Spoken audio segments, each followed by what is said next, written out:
Hello from Bush Support. In this video, we will show you some troubleshooting tips to try if your dishwasher isn't draining. Drainage issues can usually be fixed with some simple maintenance checks. Before we begin, it is important to consider the load sizes being used in your appliance.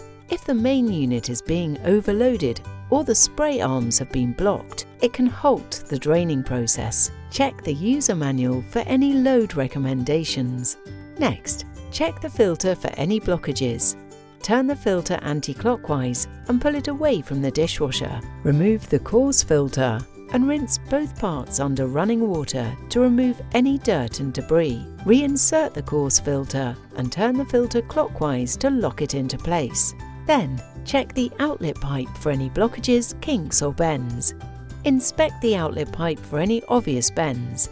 If using a standpipe, check that the pipe is not going too high and creating a steep incline. Use a pipe cleaner in the outlet pipe to remove any stubborn debris. With access to the outlet pipe, we recommend trying a quick wash setting into a bucket.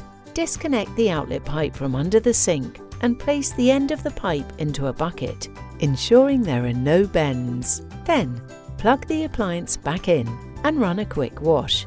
This should help to flush out any blockages remaining in the pipe.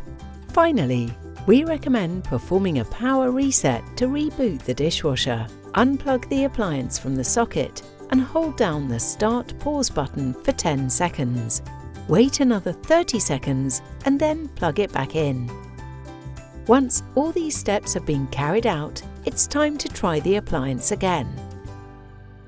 For further information, please visit www.bush-support.com.